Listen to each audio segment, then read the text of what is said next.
Hello everyone, I started my second Let's Play. Well, third if you count that Until Dawn streaming, but anyhow, in case the title wasn't enough of a giveaway, perhaps this lovely computer generated intro will. From software. Sony Computer Entertainment. Released in March 24th, 2015 on PlayStation 4. This is Bloodborne. One of my personal favorites of the entire console generation it released on. It was my number one until God of War came out in 2018. Take a watch of the CG intro here.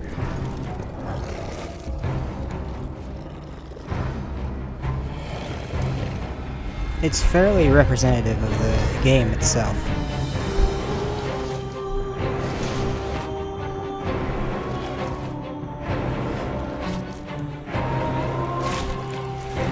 I'll be definitely getting into it as we go on further. God, I love this game.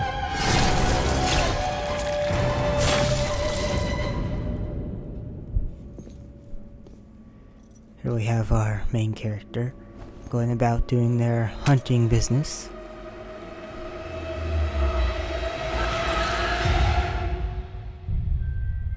Bloodborne.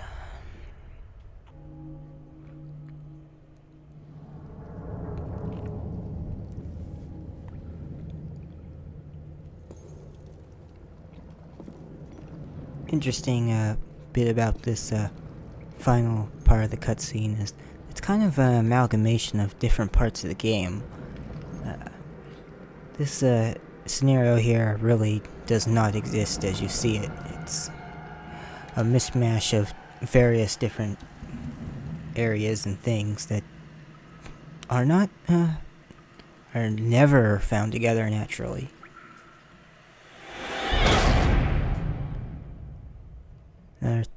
Change from pre-release to final potentially was there's a cutscene after that beast attack in which the camera cut to a pool of blood on the floor.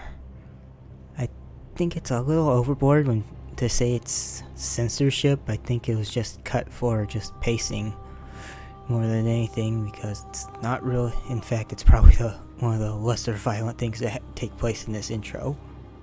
Alright, let's get started. We're gonna be playing offline because it's so much easier to manage a let's play like this in said fashion.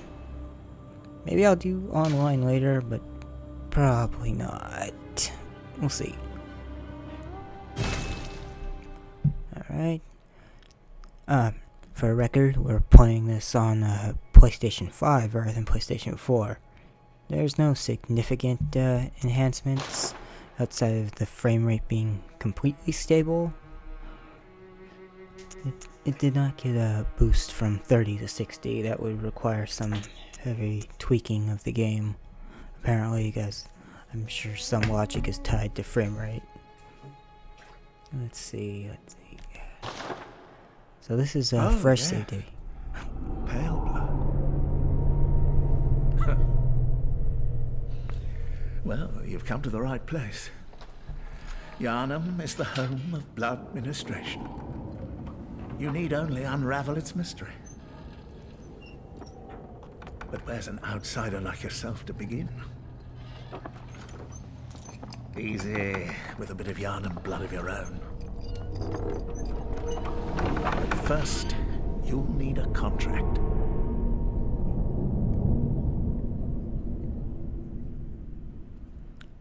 This NPC there you just saw was he does not exist outside of these intro cutscenes, which is pretty. It's never explained what happens to him. He's just here to give you your blood contract here, as it were. Alright, let's see. think we'll just go with the fill up for now. As often, I've played through this game at least 5-6 times. I haven't. Last time I did was I went through it was 2017, as I bought a copy for a friend, and even though they didn't get quite into it as I hoped they would, that was just enough excuse for me to just start running through it. In fact, one time I've played through this game, I did it twice in one day. Let's see. Male, age, mature, young, aged. It only affects your appearance, has no bearing on ability. I think we'll just go with mature. Origin. Alright. As with any From Software action RPG, and plenty of RPGs in general, so do this, they have you pick from a background. And the origin here is equivalent to character classes, more or less. Just determines your starting stats. You don't have to be completely married to them, but they're very important for going forward for what kind of RPG build you're going for. And we're gonna run through these, and I'll tell you and pick one. Basic default, milk toast. Ordinary happy upbringing, all attributes average.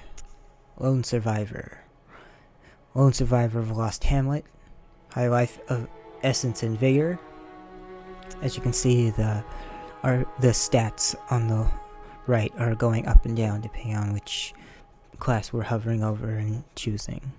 Troubled childhood. Suffered misfortune in youth. Highly resilient as a result.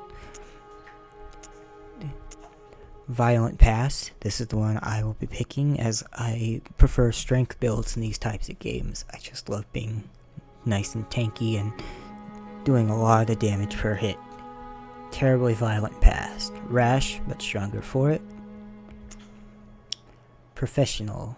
Born specialist. Fit for sleuthing or academia. Military veteran. Experience in war. A soldier with strength and skill. Noble scion. Scion to a respectable line with faith in your pedigree. Cruel fate. Face terrible hardships, but now confident in your purpose. Waste of skin. You are nothing, talentless. You shouldn't have been born.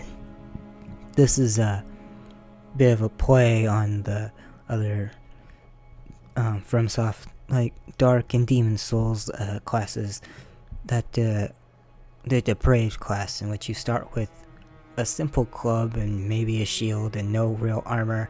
This is the lowest possible level you can start as, which is great for one thing, in that is either beating the game as the lowest possible level, obviously, as a greater challenge, or having the most level possible stats to begin with. But we're going to be going with Violent Past.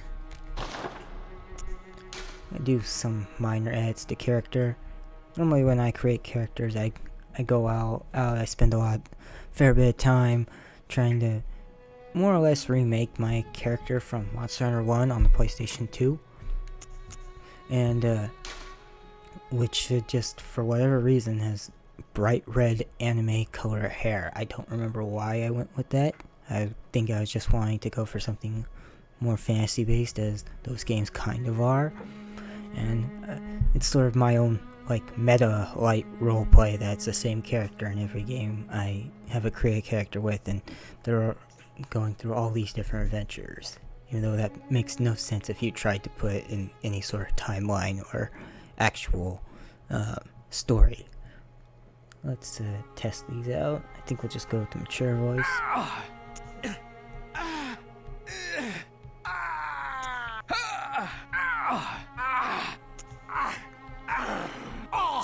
Yeah, mature's the nice mid-ground and what I normally pick. Build, we're not gonna mess with that, because the more you mess with that, the weirder some of the clothing can look on it, because it kind of just stretches around back and forth depending. Messing with that, not messing with that. Guess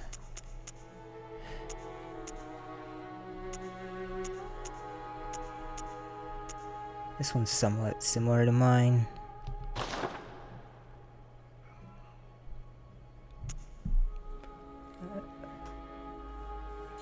Skin color, face details. Look at their presets, see what looks decent.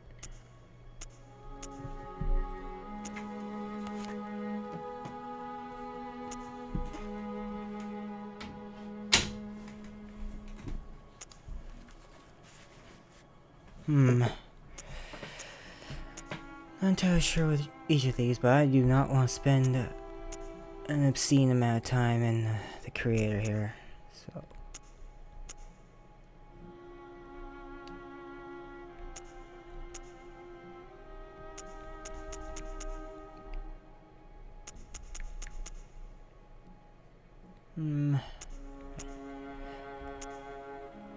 This one looks alright. We'll do a little bit, we'll mess around with it just a little bit.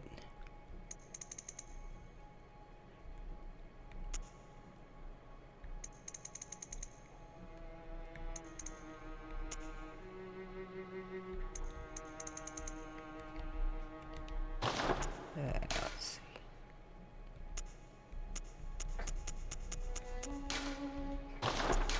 see. Jaw.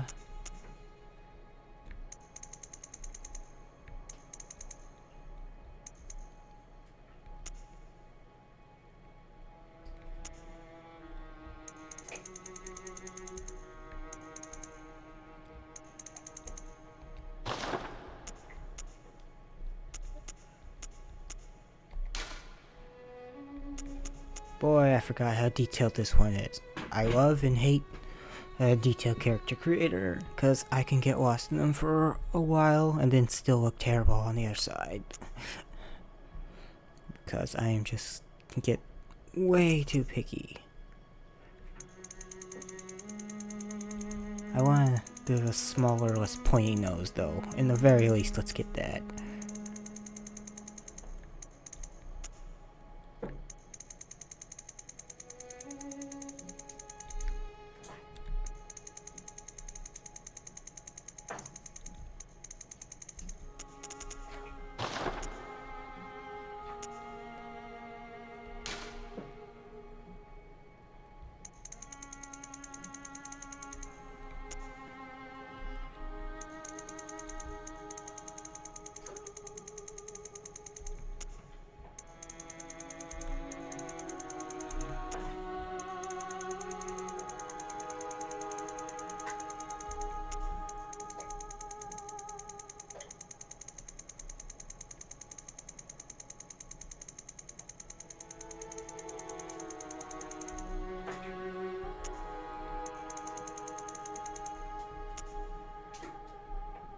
Well, we're just gonna cut ahead, actually. Alright, messed around with a few minutes. This is what we're gonna go with.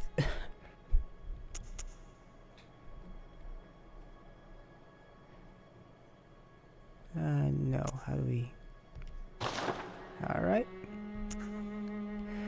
Decided to go with the blue hair for this LP character. It'd be a nice stark difference to my general characters I do for personal use. Let's finalize this blood contract, shall we?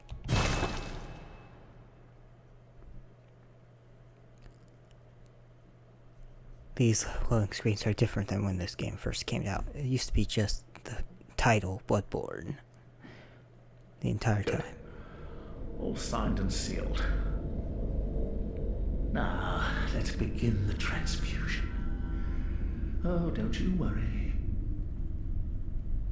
Whatever happens, you may think it all a mere bad dream.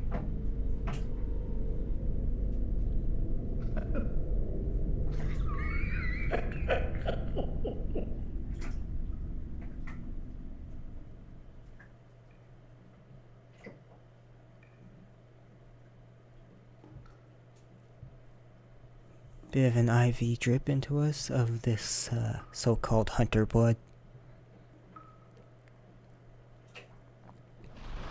What we're seeing now is a bit of sort of a metaphysical hallucination.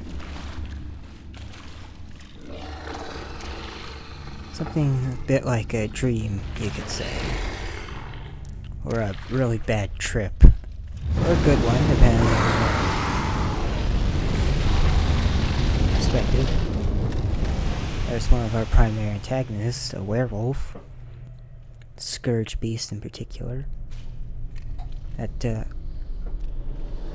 imagery of it bursting into flame and the entire floor of the room turning into blood.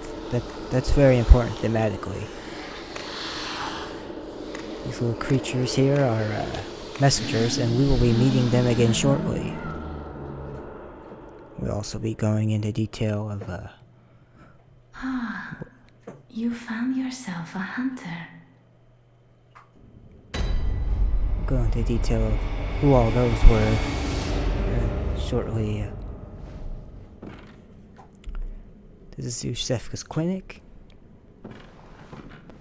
where we have woken up from our little dream, nightmare, trip, whatever you want to call it. This door does not open from this side. We have our simple basic attack on R1, light attack, R2, heavy attack, R2 can be charged, L2 is a different punch, but that will change in not quite long from now. And L1 is transform. Again, more important later, but when we're barehanded, it turns us into double-handed attack, as does the L2 button. But let's change back for now. Over here we have a note, handwritten scrawl. Seek pale blood to transcend the hunt. Now, this is where I like to wax poetic a little bit about this, and that the From Software games are really good still, even though they have their own world and characters and all that. They still they leave up their enough to personal interpretation. Of course, that's one of the things they're very well known for. Also, hey, today is the 11th of December, and we still haven't seen Elden Ring since its initial debut at E3 2019. So, and haven't had even a screenshot yet. So, now that's mysterious. I'm half joking there. Anyhow, seek pale blood to transcend the hunt. This handwritten scrawl, it's up to your interpretation of who wrote this. Did you write this? Did somebody write it for you and give it to you? Point is, this note belongs to you, and you are looking for pale blood. Because even though it was in some of the initial interviews and some of the initial, shall we say, the marketing materials, it is not mentioned once anywhere in this game outside of the art book that comes with the little deluxe edition that your character came here seeking to find a cure for their mysterious illness. That illness does not come up once in the game. It does not come up anywhere. It does not have any gameplay influence. It, for all intents and purposes, it seems to just not exist, and they kind of abandoned it at some point. Hell, even the art book doesn't even quite say, doesn't even quite spell out that you're sick.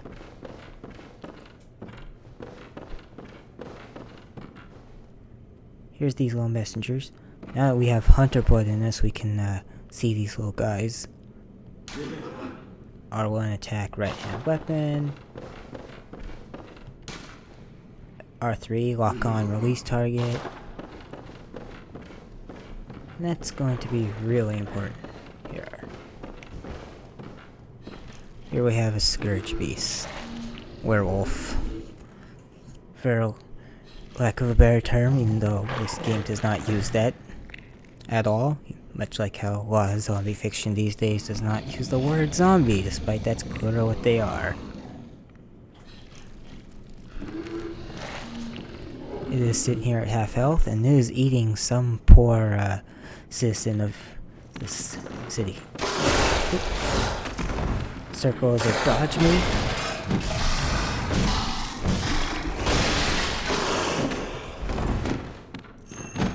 Oh, you're pretty much expected to die here.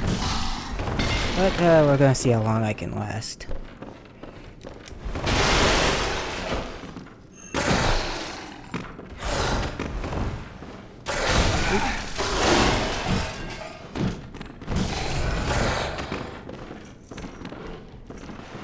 Oop.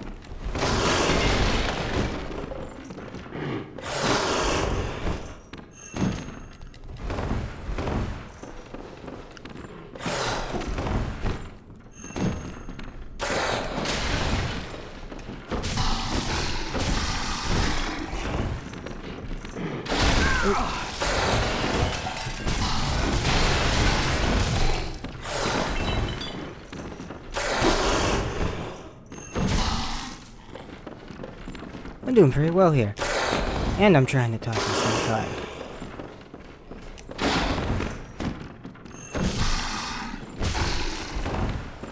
That's a surprise. Oh.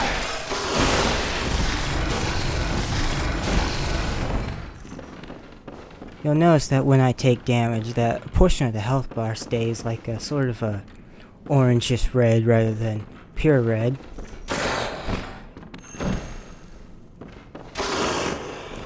That is what we call the rally system.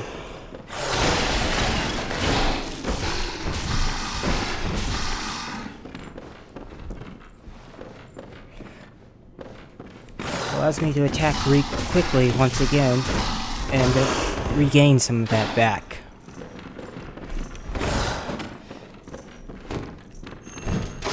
Oh, and there we go. Not a bad shot. Not quite as rewarding, say, if you if first boss in Demon Souls or Dark Souls, where you get something special if you beat them. Here, not so much. Just a little bit of bragging rights.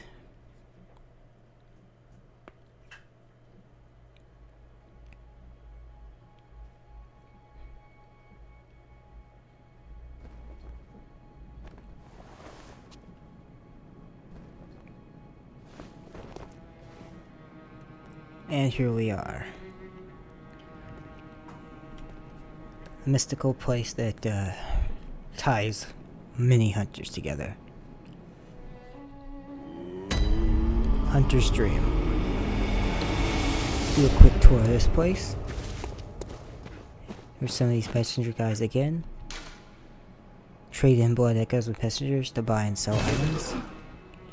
We don't have any blood echoes, which is the equivalent of experience points and currency in this game versus souls in both Demon and Dark Souls.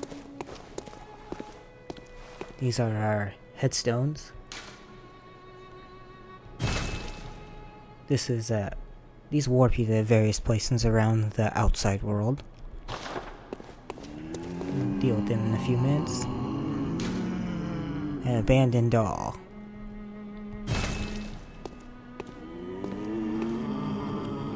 Here the messengers are giving us a gift.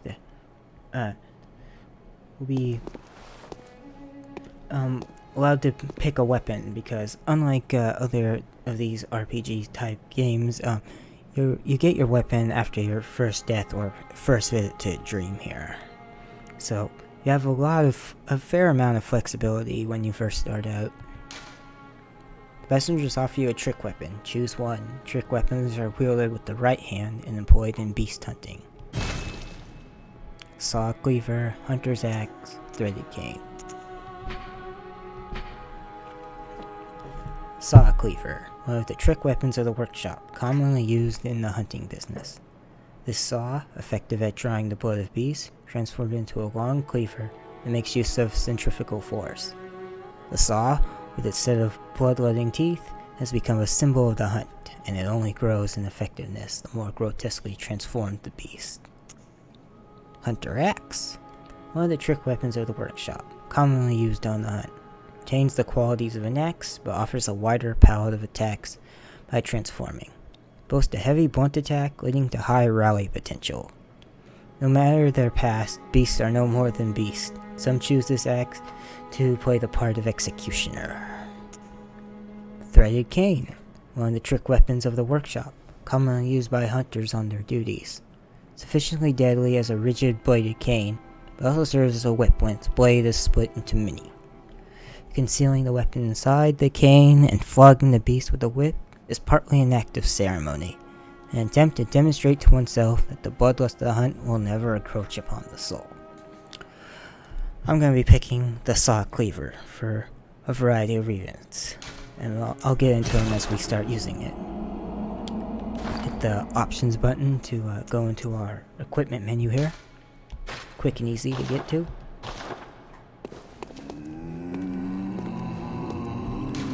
Messengers offer you a firearm. Choose one. Firearms are wielded with the left hand and employed in beast hunting. Hunter pistol. Pistol made at the workshop for hunters stalking beast. Hunter firearms are specifically crafted to employ quick silver bullets fused with the wielder's own blood, boosting damage against beast. The pistol is a quicker draw than the blunderbuss, allowing for speedy responses to attacks. Hunter blunderbuss. A blunderbuss created at the workshop for the hunter's line of work. Hunter firearms are specially crafted to employ quick silver bullets fused with the wielder's own blood, boosting damage against beasts. The impact of this highly effective weapon counters beast's swift movements, and its widespread is nigh on guaranteed to hit the mark. Going with hunter pistol, as I like the quick reaction time in comparison to a blunderbuss. Now, weapons are denigrated specifically either right or left-handed, and right-handed weapons are these melee weapons, blades, hammers, etc., while left-handed weapons are all firearms. You can get a good view of this, hopefully. If not, but appreciate details that you can actually see the quicksilver bullet in the gun's barrel, rather. A notebook received from the messengers. Leave messages with these loyal servants to share them with hunters in other worlds. Notebook. Take a look at that. Messengers are inhabitants of the dream who revere the brave hunters. Use them to send messages to other worlds. Leave notes with messengers, read the notes left to messengers in other worlds, and rate notes to each other and hunters across planes of existence. Note, online use only, cannot use this item offline, so it's not going to be really important, but it's the equivalent of the soapstone in Dark Souls and allows you to leave notes on the ground for people to rate, and if you're rated fine, you'll receive a quick little health boost that does not cost any of your healing items.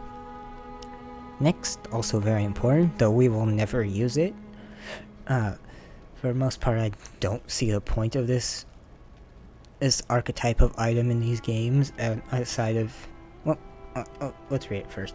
Hunter's Mark. Dangling upside down rune etched into one's mind, symbol of a hunter. By focusing one's thoughts through this rune, a hunter loses all blood echoes, but awakens afresh, as if we're all just a bad dream. Now, this is part of the blood infusion ceremony procedure that we went through. They have etched a magical rune into our minds, an arcane etching that gives us some of our extraordinary abilities, in addition to blood, of course. But gameplay-wise, this is equivalent to Dark Souls' Dark Sign, which sacrifices all the souls you're holding, or in this case blood echoes, and returns you to the nearest respawn point. I personally don't see the utility in those usually, unless you have none already and you really want to warp back. It's always more efficient to die and then make your way back to him and learn the area, in addition to not losing what you've gained and potentially earning more. But that's just the way I've always seen it. They're neat, but I just do not see I never figured out the point to it. Okay, this area is closed. And, let's head back into the first floor sick room at Yusifka's clinic.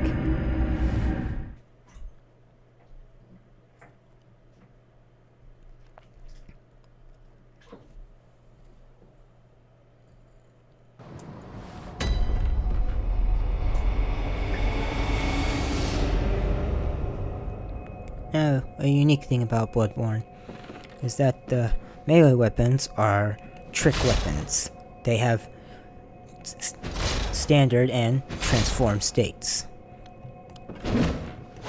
Their movesets change depending on which state you are in, either being heavier or slower or longer reach, shorter reach, and in the case of this the saw cleaver here, in its standard state, where it's folded up like this, it does what is called serrated damage, which provides an extra 20% boost against beast-type enemies.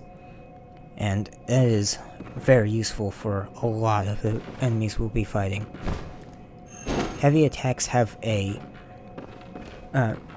optional charge up by holding down R2, which do more damage, but also have the added effect of if you can get behind an enemy and land a full charge attack, they will be staggered and you will be able to do what is called a visceral attack, and quickly follow that with a large amount of damage. But we'll speak of that more when we come to it. Now, we'll see a Scourge Beast. Its eyes are glowing with sort of a purple haze.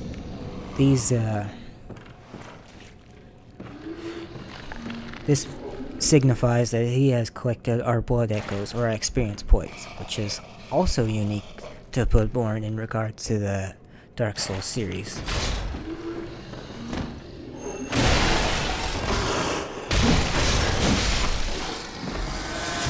Blood echoes retrieved.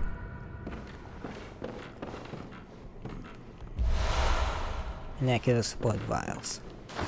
We're going to look into our inventory. We'll look at our what is ostensibly armor.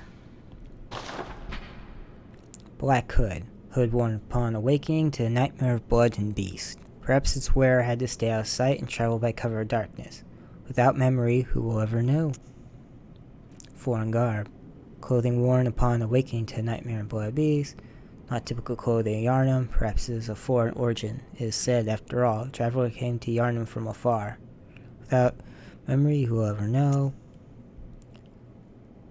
Bandage worn upon... Okay, let's try to just stick to unique stuff. A faint memory recalls blood administration, involving the transfusion of unknown blood, not long after the nightmare began. Not a typical clothing of Yharnam. Perhaps it is of foreign origin. It is said, after all, a traveler came to Yharnam from afar. So, basically, it's just giving us the lowdown that we are not from around here, though they are sure to let you know that throughout the game. Oh, there's a few items that we didn't cover that are important. I'm not sure where Oh, I can't see it here. I have to go to a shop.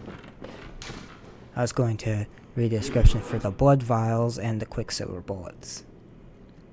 Now, another unique thing with Bloodborne in regards to its contemporary Dark Souls games is that healing is mapped directly to a triangle button. That is with your blood vials. That is all it is for. Versus, say, in Dark Souls or Demon Souls, it is part of items that can be cycled to and from, along with other consumables.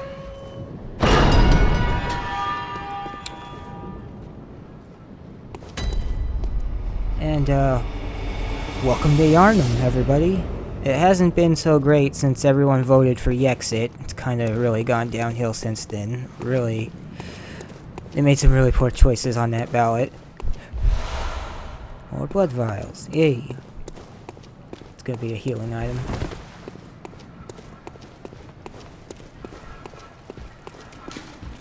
Gate closed.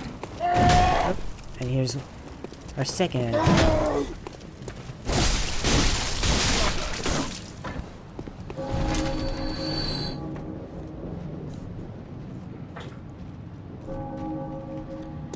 Now, something important to note is the weapons, they can as noted, they transform with the L1 button. If you press L1 mid combo, then you get unique transformation moves based on where in the combo you are and from which form you were changing from one into the other. Lower this.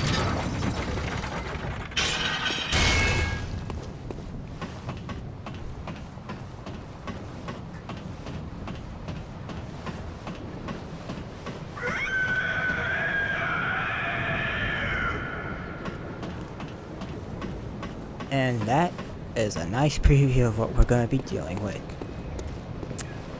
Now, for Bloodborne,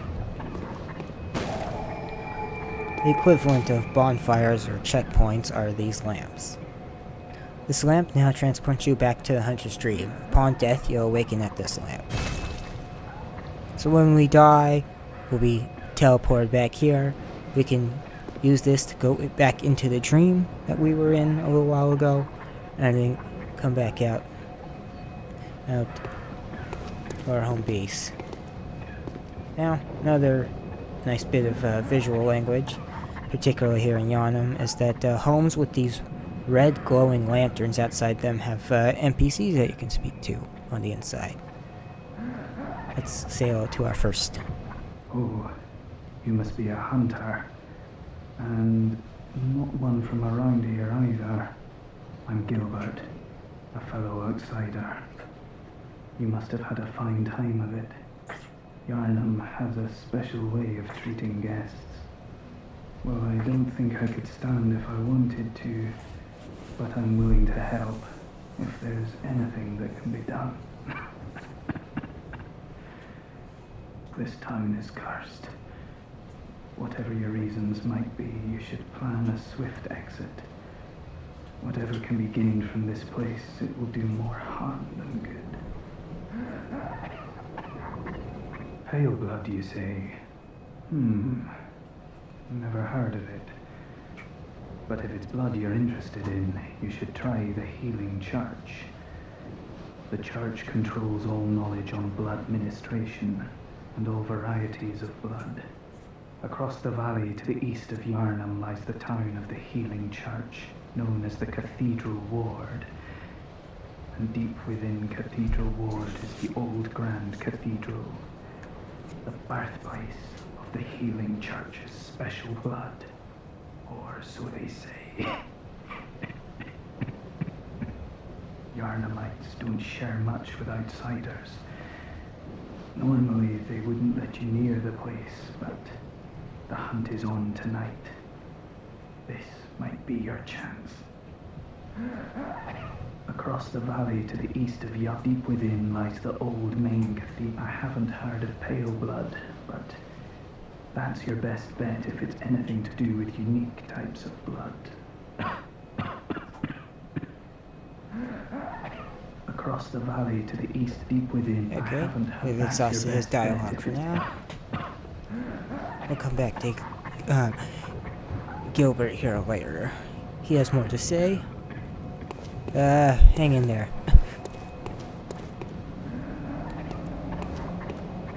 Yharnam's got sort of this Victorian 1800s London feel to it, with the firearms and the general architecture looking the way it does, and all the gas power, I wouldn't say they're gas powered lamps, but they're lit by something that's not quite natural. You'll also notice along the streets here is, in many places, are these large, ornate, locked tight coffins, multiple chains and padlocks on them. This is not quite to do with the, I'd say, werewolf superstitions. I think this falls more in line with vampires, as often some vampire burial rituals included staking them through the heart where they slept in the grave, which is where that bit of movie lore and pop culture comes from, is that the stake their heart isn't what kills them, it's that you're holding them down so they can't get back out. Or you would bury them upside down so that when they try to dig up, they dig downwards and never reach their way to the surface, because they don't realize they're going the wrong direction.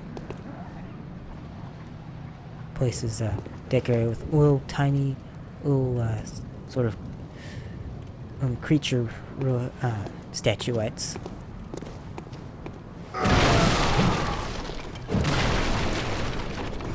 There are many varieties of these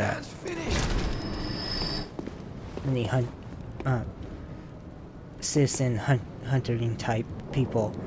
They are succumbing to the plague of beast. They have they're covered in just all sorts of fur. It's in some ways it's kind of got a fantastical version of hypertrichosis, symptom, condition linked to potential werewolf scares in history, though it is quite rare, so it's kind of well, it does look like it could be. It's also rather unlikely that it was widespread enough to hit that sort of thing and have such an influence on human history. You can see this citizen hunter character here. They have a shield, and Bloodborne, unlike Dark Souls, is specifically built as a game to not rely on shields, which is something the director Hidetaka Miyazaki noted quite heavily in his design ethos for the game, that people were kind of reliant on just hiding behind their shield in the Dark Souls series, being more brave because they can hide and protect themselves from damage. Now, we're gonna leave that guy alone. His enemy type is Executioner. There's no real benefit to attacking him just quite yet. And he's not technically from around here, but that's something we'll get into much later. Notice that the architecture has a lot of griffins and other monster imagery etched into it. Very European church. Again, London, Notre Dame. Well, no, that's France. Well, sorry. And, of course, this is a town ridden with plague, pandemic, very 2020. You'll see that this whole cart here is just full of skeleton and bones and human remains. And it just falls apart like that. Definitely not as full as it looks. Another nice thing that sets this apart from the Souls games is that you have wandering bands of enemies.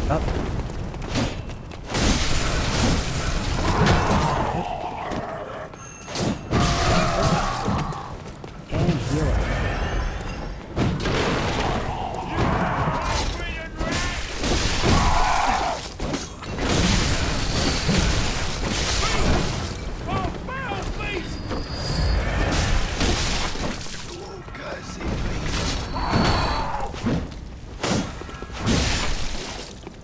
Another nice thing about the Saw Cleaver here is the extended reach in its transformed state. though its R1 attack is a very narrow field of but R2 attack, much wider range, though it does have that short wind up there, unfortunately.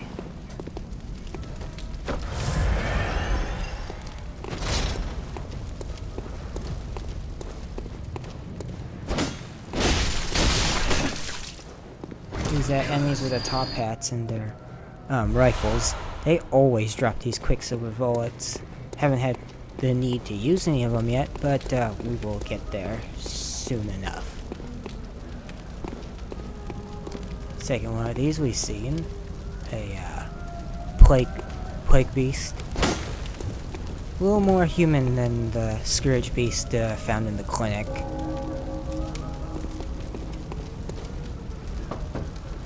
Are you that outsider? Well, sorry, but I don't want anything to do with you. Trot along, will ya? Are you that outs? Well, sorry, but trot along. This guy does not have any more dialogue for us. No real need to come back to him. Molotov cocktail. A Russian name from a real world thing. Don't question it. It's just there for ease of use. Take a look at the inventory at that. Molotov cocktail. Explodes in raging flames when thrown against an object. One of the oldest hunter tools available in the workshop. Since a tragedy had struck old Yharnam, fire has become a staple in beast hunts and is thought to cleanse impurity. Certain types of beasts have abnormal fear of flame. So it's a superstition that's actually rooted in some fact, in that the beasts are afraid of fire. Small pebbles found throughout Yharnam can be thrown at foes. Quite thrilling. Now that we're putting on our quick items. Put the Molotov there too, though we're not going to be using that yet. Another staple of Yharnam. Gravestones just hanging out. This is a place where a lot of people have died trying to either get better or they just never had a chance to in the first place. This time's finished. Lads, you've come on. You'd open the door on a night of a hunt. Away with you. Now. Lads, you've come on. You'd open the door on a night of a hunt. Away with you. Now. Now see with that rally system, I got hit, and since I got back in there and hit him hard enough, fast enough, I got all my health back.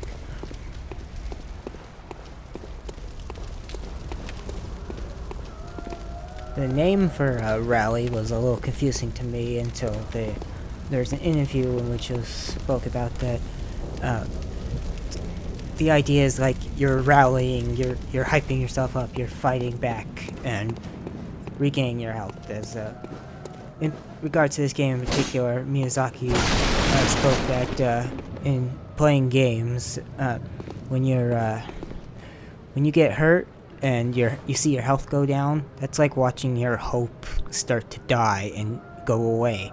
But in Bloodborne, when you are attacking enemies back and seeing that health come back because you're getting your well, obviously your HP back, your hope comes back, and that helps drive you forward in order to keep fighting harder and bring back your hope and your ability to make it through the game.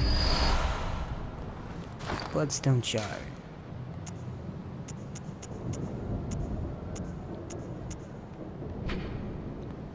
Bloodstone Shard. A solid shard that forms in cold blood. After death, a substance in the blood hardens, and that which does not crystallize is called a bloodstone. At the workshop, these bloodstones are embedded in weapons to fortify them. This is the Bloodborne's equivalent of Titanite shards, or just basic upgrade materials. I always appreciated their strange design. It's kind of got sort of a almost stained glass DNA helix design to the interior of it. It's really, really interesting and intricate, and as macabre as it is beautiful. And those will change a bit in design as we go forward and collect the stronger varieties. These citizen huntsman people, they are not imbued with the hunter's blood as you are, but they are afflicted by their own beastly scourge that's sweeping this city, that comes from the abuse of the blood being given by the church to help people heal their sicknesses. And the abuse of this is what's turning them into beasts, werewolves, and the similar creatures. It's the disease and ends up becoming your problem because the cure is worse than whatever your initial disease was. Kind of flip that line there.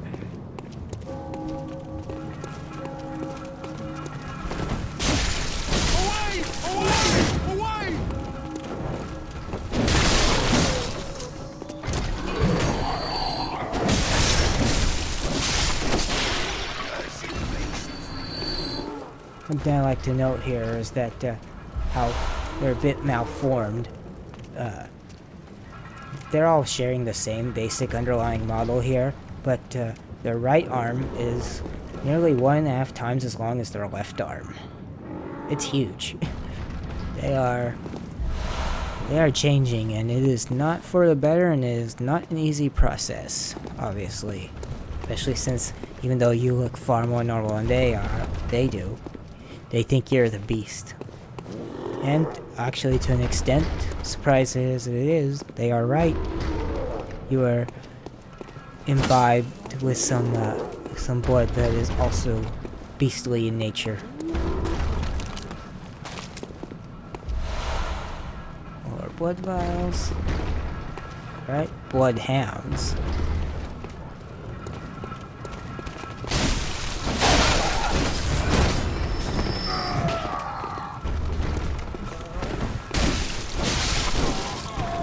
We are going to have a problem here in a moment.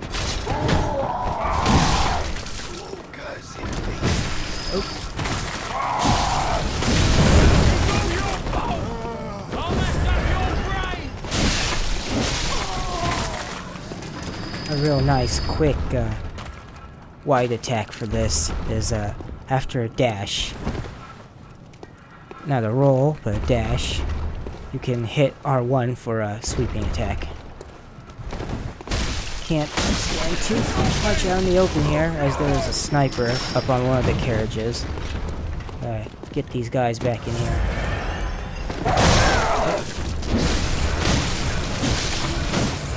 And help is back.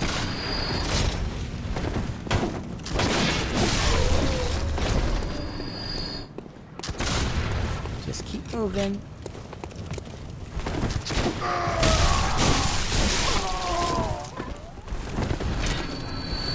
Thankfully, in all these Soul-style games, that bullets and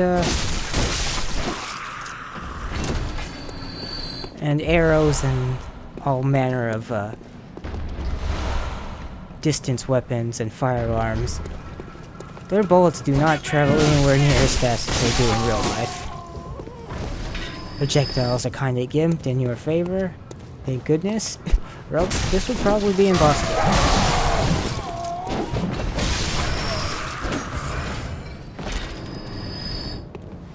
In regards to a rally system, there's something that's important to note that's really helpful.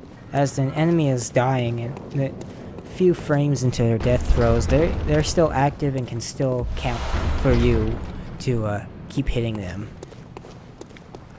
And counting, even though that they are dead, you can still gain your regain back, your rally back, and your health. It's something I like to harken back to the Four Kings boss in Dark Souls, and that as the king boss is dying and its death throes, it can't harm you, but you can attack it and still do damage to its overall health pool as it's fading away. Something to exploit if you're having trouble with that boss. Now, this up here, this is a very strong visual. Right here in the middle of this little town square-like area, they managed to catch a scourge beast, tie it up, and then burn it on this sort of cross. And at the bottom is a quite little bonfire with the bones of other beasts that they've killed and tossed into the flames. Because as the denizens of the homes and stuff spoke about here, this is a night of the hunt. This is something they do ritualistically and on some form of schedule. Relatively frequently, most likely. Away! Away!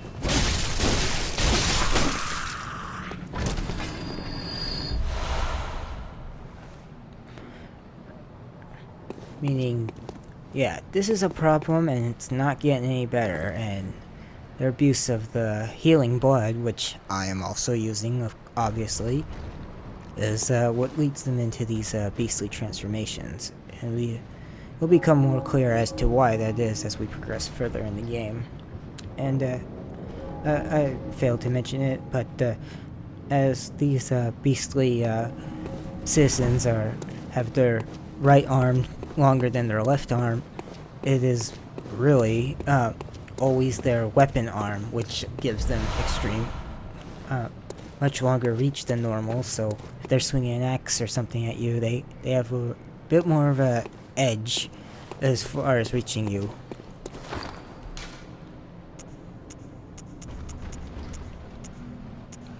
Okay, there it is. Cold Blood 2-1. The numbers on these are used to delineate how potent they are. Droplet of cold blood containing blood echoes. Used to gain blood echoes. Hunter sustained by the dream gain strength from blood echoes. They imbibe the blood with thoughts of reverence, indeed gratitude for their victims. So that is the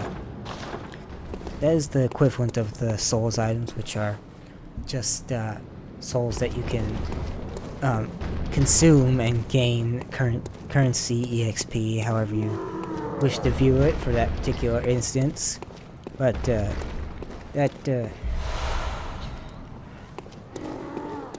that also explains exactly what blood echoes are.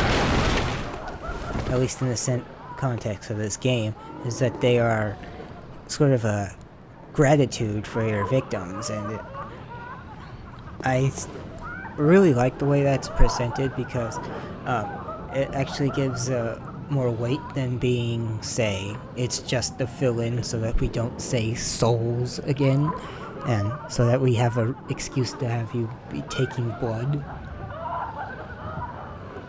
Because blood is a physical thing versus a soul, which is ethereal and not exactly hard proven, something that exists in real life. So because when you're dealing with blood here, it's something we know, it's something that you can see in real life, and to us it's not very special, but the hunter's reverence for it, and it's what being your experience and currency is what's really interesting, and also speaks to the way that you respect what you kill and feel that killing it allows you to gain its strength in some way. And I really like the way that's portrayed.